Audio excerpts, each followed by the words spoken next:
안녕하세요 여러분, 제르문 Amanda입니다. Hello guys, my name is Amanda Ahelaka and welcome back to my channel. So in today's video, I'm going to be talking about 5 tips for learning a new language. So if you want to know about those 5 tips, you need to stay to the end of the video. So the first thing you need to do is to watch movies. I know I have mentioned this a lot of times on my channel, but watching movies is very good. For example, if you are not living in the country where the language you are learning is being spoken, it's really hard to be around those who speak the language and to get used to the language. But watching movies will help you to get used to the language. For example, you are watching a movie about Korean or a movie about French or whatever language you are learning, you tend to absorb new words or new sentences while watching the movie, unknowingly or knowingly. Now what I do is, like the first time, I watched the movie just because I want to watch the movie and I enjoy watching it. Now when you're watching the movie, subconsciously you are taking in, your brain is remembering some words which you do not know. Now just imagine you are hearing Annyeong haseyo.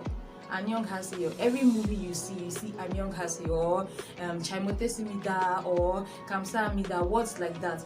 When you hear it in the first movie, you see the translation, you know that okay, this means thank you, or this means hello, or how are you, or whatnot.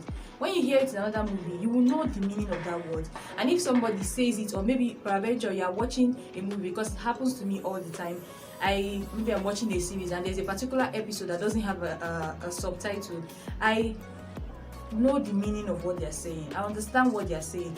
Maybe not perfectly, but I can pick 1 or 2 words and tend to maybe form the sentence in my head. So that's what I normally do. That's when I was learning Korean language. So what you need to do is to either get a book or a pen. Now the first time, you don't want to do it like a chore.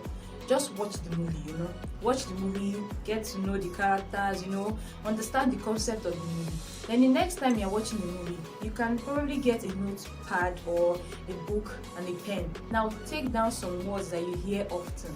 Even though you don't know how to spell it, take down the words or take down the meaning of the words. Then later you can check your translator to know, okay, I know they said this thing means hello. How do I say it in Korean? How do I write it in Korean? This is very good, and it helps you to be able to listen. You're hearing the language all the time, you understand, you get used to the language and you will love it more. Now the second thing you need to do is to register for classes. I know it's not easy to see classes, maybe physical classes. Like me, I was fortunate to find where they were teaching Korean language here in Nigeria, the cultural center. But it might be difficult for you or any other person to find a particular center where they are teaching a language. Now the good thing is you have people who teach this language online. Yes, on YouTube. Yes, like for example Korean, you have Talk to Me in Korean, you have this Billy that teaches Korean online.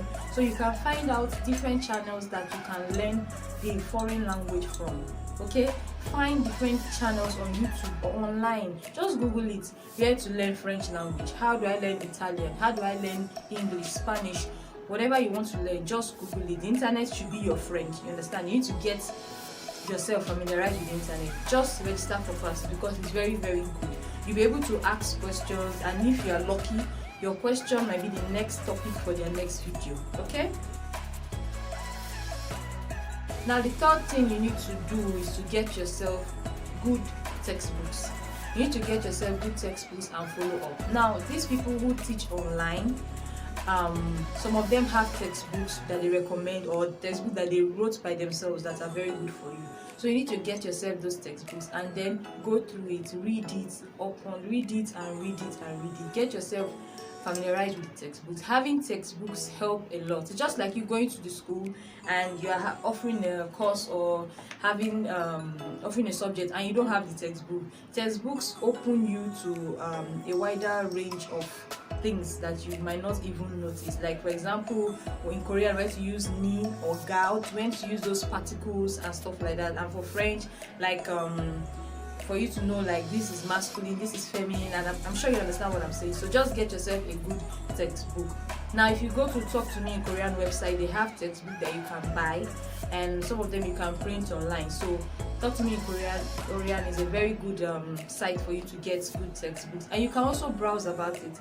Browse about free textbooks in Korean, free this and free that. You will get your good source. You will get a good source for your textbooks. Now, the fourth thing you need to do, or the fourth tip I can give you, is to get yourself acquainted with language learning apps. Now, language learning apps are very efficient, they are very good, and they help people to learn language better. Now, if you take Memrise, for example, Memrise has this daily schedule where they teach people, or they remind you about that you're supposed to learn something on Memrise today. You can use 10 minutes a day, 30 minutes, depending on how busy you are. You can take it. And if you've not seen my video about language apps that I recommend, please check out the link in the description box. After you watch this video, check out the link in the description box, and I'll also leave the link up there, so click the link and watch the video. Now, these are the apps that work for me personally. I am not forcing it on anyone, but there are apps that I use, and I'm giving you these apps so that you can try it out and see if it will work for you. But language learning apps are very, very good. Now, for example, you want to translate something, you don't know how you're going to translate it. You need a translator. A translator is an app, so you need the app in order for you to be able to translate it. Whether you're learning the language or not, maybe you're just going to visit the country, you need to be able to converse in that language. So a translator will help you. So get yourself acquainted with language learning apps. Now, the fifth, final but not the final thing you need to do is practice. It doesn't make sense when you've learned all these things and you can't practice. You need to get yourself a practice partner, whether it's with your language student or better still, a native of that language. For example, you are learning Chinese, you need to find someone who speaks Chinese that you can be practicing with. The person will be able to correct you and maybe tell you, okay, this statement is wrong, this statement is right. And one app that you can use to do this very well is Hello Talk. Now, a lot of you might know Hello Talk and you might be using it. Yes, it's very good.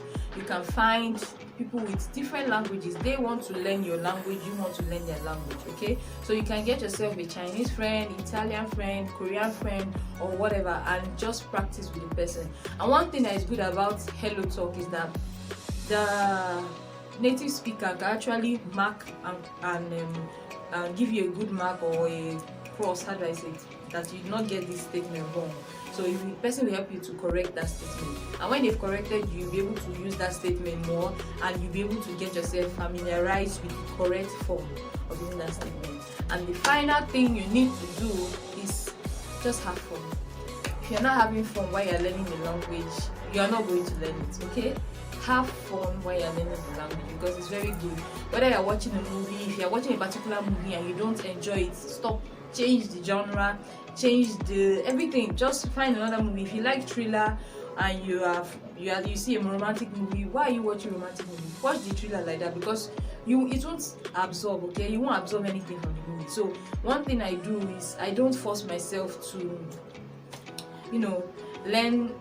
watch movies that I'm not interested in. If I start a movie and I don't understand it or it's not making sense, I stop it and I pick another one, okay? So if you need movie recommendations, don't forget to leave me a comment in the comment section, and I will be sure to make a video about that. And so this is the end of the video, guys. I hope you enjoyed the video, and I hope you put into practice everything I have said today. And if you like the video, don't forget to give me a thumbs up, don't forget to share my video, and please subscribe to my channel, and I will see you in the next one. Bye.